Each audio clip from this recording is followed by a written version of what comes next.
네, 우리가 지난주 말미까지 성막과 성막에 들어가는 여러 가지 성물들의 그 식양과 그것을 그대로 실현한 내용과 그것을 예수님과 연결해서 그 의미를 살펴봤었습니다.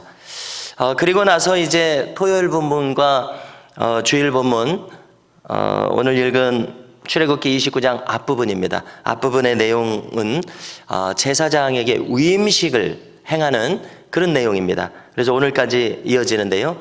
그래서 이 제사장 위임식의 내용도 우리에게 교훈과 의미를 주기 때문에 토요일 본문과 주일 본문도 간략하게 다루겠습니다. 위임 예식에 이제 들어가서요. 쉽게 말해서 이것은 오늘날의 목사 임직식과 같습니다.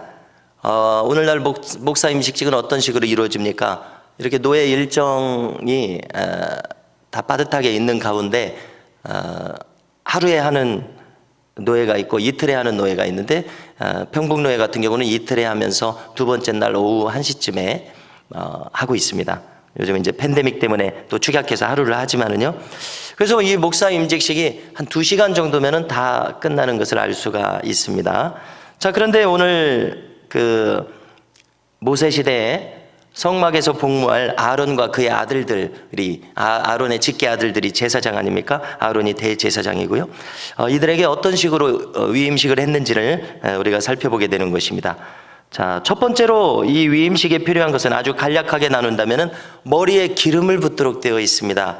관유라는 말을 썼는데 이 관이 그 왕관할 때 그런 관 아니겠습니까? 그러니까 관유는 머리에 붓는 용도의 기름이라는 의미가 되지 않겠습니까? 특별히 이 기름은 감람유, 요즘에 올리브유를 사용했습니다.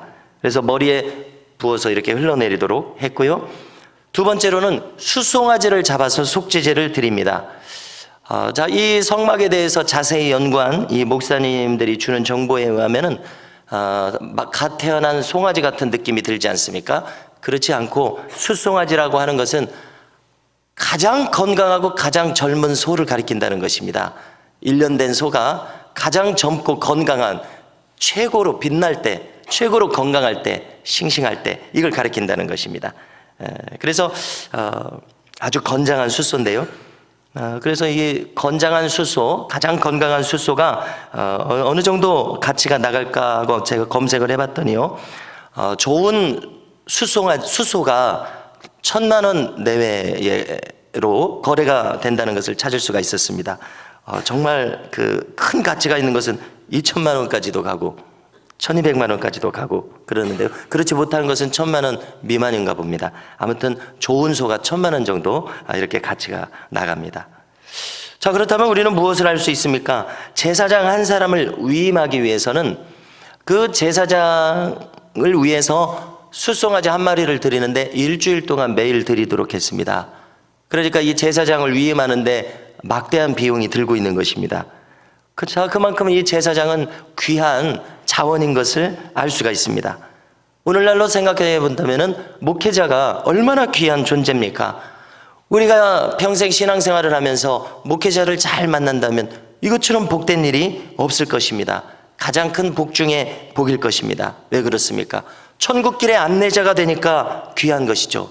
거기다가 만약에 이 목회자가 신앙의 모델까지 되어준다면, 그래서 이정표가 되어준다면 얼마나 이것이 더 귀한 일입니까?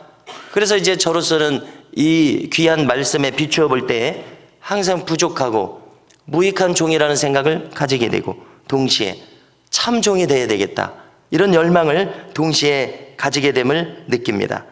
자, 그래서 이 가지는 결론은 어제 오전에 전한 말씀과 같습니다. 안 좋은 것을 생각하지 말고 좋은 것을 생각하는 겁니다. 즉 혼주도적인 생각을 하지 않고 영주도적인 생각을 해서, 자, 이것을 방금 나눈 말씀에 적용해 본다면 무익한 종이 될 것을 결코 생각하지 말고 유익한 참종이 될 것을 생각하는 것입니다. 할렐루야. 어디 저뿐이겠습니까? 이 자리에 계신 우리 성도님들께서도 부족한 종, 부족한 성도, 무익한 성도가 된다는 생각을 머리에서 지우고 하나님께 기뻐하심을 입는 성도, 이 천국길에 이 지상에서도 부르심 받을 때도 승리하는 성도가 되리라는 이 영주도적인 생각으로 우리의 심령이 가득하시기를 축원합니다. 네, 이렇게 적용했고요. 여러분, 세 번째로는 순양을 또 번제로 드리라고 했습니다. 숫소를 번제로 드렸는데 이제 세 번째는 순양을 또 드려야 됩니다. 자, 이 모든 것의 목적은 이 제사장을 구별되게 하고 거룩하게 구별되게, 성별되게, 성결하게 하려는 데 목적이 있습니다. 이 모든 내용을 살펴볼 때에 제사장에게서 가장 첫 번째로 해결돼야 될 것은 그를 성별하는 것입니다. 그를 구별되게 하고 그를 거룩하게 하는 것임을 알 수가 있습니다. 사도 바울이 말한 그대로입니다. 깨끗한 그릇이 되어서 그를 사용하는 것이 이 제사장 위임식의 목적인 것을 우리가 깨닫게 되는 겁니다. 자, 네 번째로 또 특별한 의식은 순양을 지금 2마리를 취하도록 했는데 다른 순양 하나로부터는 무엇을 하냐면 그로부터 이제 피를 받아서 이 피를 찍어서 어떻게 하느냐? 아론의 오른쪽 귓부리에 바르라고 합니다. 그 다음에 이제 아론은 대제사장이고 나머지 제사장들, 아들 제사장들에게는 그들의 오른쪽 귓부리에 또 바릅니다. 그들 아들에게도. 또한 오른손 엄지손가락에 이 피를 바릅니다. 그 다음에 오른발 엄지에도 바릅니다. 그리고 이 남은 피는 가져다가 제단 주변의 사방에 뿌리게 합니다. 또 그리고 그 피와 관유를 또 가져다가 아론과 아들 제사장의 이 옷을 특별히 제작해서 입히게 하지 않았습니까? 지난주 말미에 이 옷에 이걸 또 뿌립니다. 지금 어떻게 하고 있습니까? 피를 뿌리고 있습니다. 올리브유, 기름을 뿌리고 있습니다. 그러면 그 결과 그 옷이 거룩해진다고 설명합니다. 할렐루야. 여러분, 이것의 영적 의미는 어렵지 않습니다. 분명합니다. 예수님의 보혈을 가지고 생각해 본다면 예수 그리스도의 보혈은 그러니까 짐승의 피는 계속 반복해서 해야 되지만 예수님의 죽으심은 단 한 번 영원한 가치를 가진다고 히브리서 기록하지 않습니까? 자, 그것을 응용해서 이 의미를 찾아본다면 예수 그리스도의 보혈을 바르고 뿌리는 것이 성별하는 데 필요하다는 것을 우리가 깨닫게 되는 것입니다. 자, 어떤 분들은 이 의미를 살려서 기도하는가 봅니다. 어떤 분들은 기도하는 것을 보니까 예수 그리스도의 보혈을 바르고 뿌린다고 이렇게 기도를 합니다. 그래서 우리가 평범하게 생각할 때는 일반적이지 않은 그런 기도의 내용 아닙니까? 그래서 참 생소하게 느꼈는데 이 제사장 위임식을 생각해 보니까 예수 그리스도의 보혈을 바르고 뿌리는 것은 영적으로 얼마나 가능하고 또 필요하리라는 생각을 하게 됩니다. 이것은 성별함을 뜻한데요, 우리가 만인 제사장이라고, 왕 같은 제사장이라고 서신서에서 이야기하지 않습니까? 그래서 이 내용을 우리 모두에게 적용해 본다면 그냥 저 제사장들이 아니라 우리 모두는, 목회자나 모든 성도나 할 것 없이 만인 제사장으로 부름받았기 때문에 영적으로 보혈로 뿌리고 덮어서 우리를 성별하게 하는 것이 필요함을 깨닫게 된다는 이야기입니다. 그래서 어둠의 영이 우리를 결코 침범하지 못하도록 우리가 해야 함을 깨닫게 된다는 이야기입니다. 자, 5번째로는 아직도 끝나지 않았습니다. 화목제와 거제와 요제를 드립니다. 거제와 요제는 들어서 흔들어서 이 짐승의 뒷다리를 들어서 흔들어서 드리는 것이 거제와 요제입니다. 그래서 이 거제와 요제, 화목제는 함께 음식을 나눈다는 의미고요. 자, 이 모든 것을 또 하도록 되어 있습니다. 거제와 요제를 생각할 때 항상 우리가 찬양하거나 기도할 때, 기도에 집중할 때 몸을 흔들게 됩니다. 그렇지 않습니까?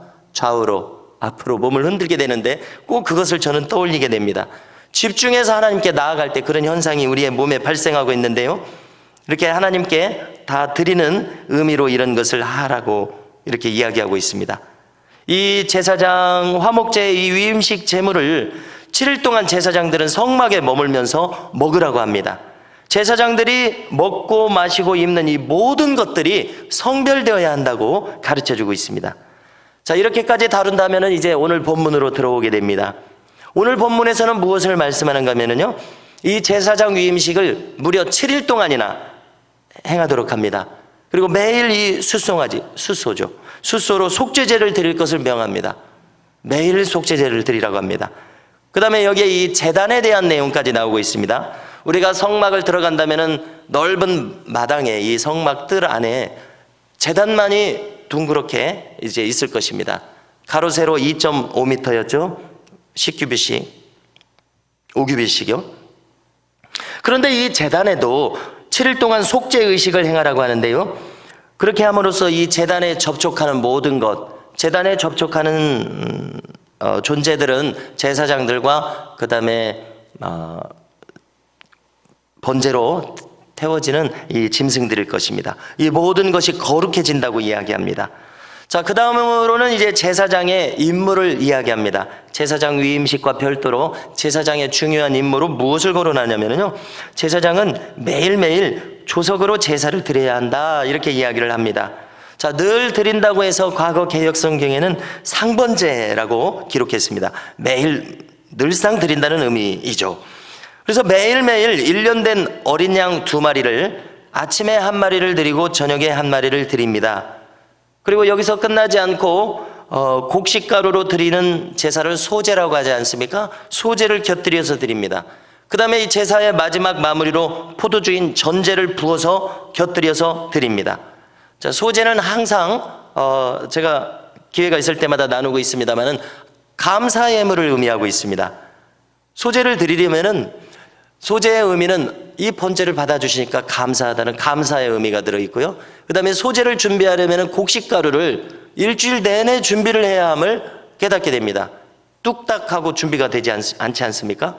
그러니까 소제라고 하는 것은 나의 제사를, 나의 이 회개 기도를 들어주신다는 이런 받아주시는 것에 감사하는 의미로 매일 이렇게 준비하는 의미가 있는 것입니다. 그 다음에 이제 포도주를 부어서, 소제는 하얀 곡식가루이기 때문에 여기에 이제 그 짐승의 피, 예수님으로는 예수님의 보혈이 항상 필요하다는 의미를 우리에게 깨우쳐주고 있습니다. 이렇게 전제를 드려서 예배를 마무리합니다. 자, 그 다음에 이제 또 이 내용을 불로 태워서 화제를 삼으라고 합니다. 그러면 이것이 향기로운 예물이 되어서 하나님께서 흠양하실 것이라고 합니다. 지금 어린 양을 준비한 것을 번제로 드리는 것을 또 달리 표현해서 화제, 불로 태워서 드린다는 의미입니다. 삼으라고 합니다. 그래서 이것을 흠양하십니다.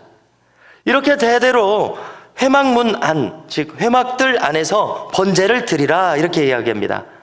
그 다음에 이것을 통해서 내가 거기에서 너희와 만나고 내게 말하리라 하십니다.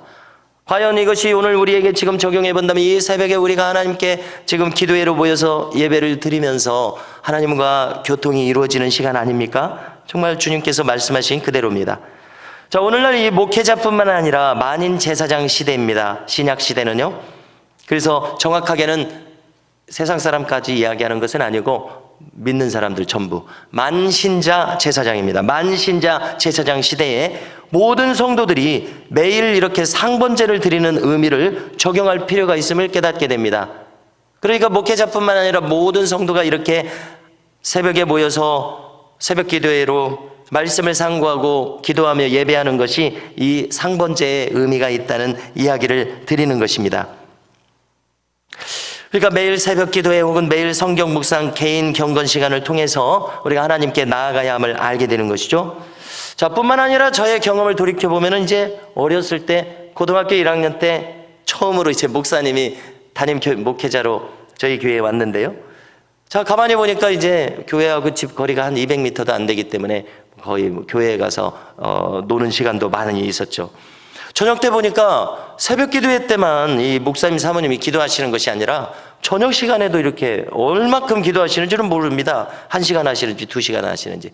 저녁에도 이 두 분이 나와서 소리내서 기도를 하시더라고요. 그래서 참 신기하게 생각을 했습니다. 그래서 그분들이 그렇게 저녁 시간에도 예배 드리는 것이 성경적인 근거를 찾는다면 조석으로 드리는 이 상번제에서 의미를 찾을 수 있음을 깨닫습니다. 그런가 하면은 어느 때 이후부터는 저희 어머니께서는 성경 찬송 가방을 들고 매일 저녁에 가서 교회에서 기도를 하시는 것입니다. 그런 것을 기억할 수가 있고요. 많은 교회에서 또 다른 교회들을 한번 생각해 본다면은요, 그 교회들이 어떻게 행하는가 하는 것을 엿보면은 많은 목사님들과 많은 성도님들을 대동해서 매일 저녁 예배나 기도회를 드리는 교회들이 꽤나 있음을 또 이렇게 엿볼 수가 있습니다. 그래서 바로 이런 것을 적용한 의미이겠구나 하는 것을 생각하게 됩니다. 자, 43절을 한번 찾으셔서 함께 읽고자 합니다. 함께 읽으십니다. 내가 거기서 이스라엘 자손을 만나리니 내 영광으로 말미암아 회막이 거룩하게 될지라. 할렐루야. 우리가 예배당에서 이렇게 기도회를 할 때 주님께서 우리가 만나 주신다고 약속하셨음을 붙들어야 되겠습니다. 새벽에 다른 또 공예배 시간에 우리가 교회에 나와서 예배하고 기도할 때 이 예배당의 처소가 또한 거룩해짐을 우리가 깨닫게 됩니다. 지금까지 쭉 하신 말씀을 통해서 말입니다. 자, 그래서 어떤 목사님들이 자신의 사역을 설명한 것을 생각할 때 무엇이 필요하다고 얘기하는 것을 제가 이제 읽고 기억하냐면요, 바로 이 거룩한 이 제단에, 예배당 안에 많은 기도가 쌓여서 이 예배당이라고 하는 특별한 장소에 하나님께서 항상 임재하시되 강하게 임재하시는 것이 필요하다, 이렇게 설명하는 것을 읽게 되거든요. 그래서 오늘 말씀을 통해서 그 내용을 이렇게 연결할 수 있음을 또한 깨닫게 됩니다. 우리의 기도가 쌓였을 때 하나님께서는 이곳에 더 거룩하고 능력 있게 임하시리라고 믿습니다. 이 자리에 하나님께서 찾아오시겠다고 지금 약속한 것 아닙니까? 여기에서 우리의 심령의 내적 음성을 들려주시고 거룩하게 임재하실 것을 약속하고 있음을 깨닫습니다. 성도 여러분, 오늘 우리가 이 제사장의 위임식과 그들이 매일 조속으로 상번제를 드리라는 이 의무에 대해서 나눴습니다. 그들의 성별된 예배 생활에 대해서 나눴습니다. 그런데 신약 성경 우리에게 무엇을 말한다고 했습니까? 만신자가 제사장이다, 이것을 이야기하고 있습니다. 특별히 너희는 왕같은 제사장이다, 이렇게 말씀합니다. 그러므로 우리 모두가 매일 예배 생활과 기도 생활을 통해서 개인의 경건 생활을 통해서 구별된 성도의 삶을 살라는 것이 주님의 명령인 것을 알게 됩니다. 여러분, 이를 통해서 하나님과 거룩한 교통과 거룩한 교제를 나누시는 은혜가 우리 모두에게 임하시기를 축원합니다.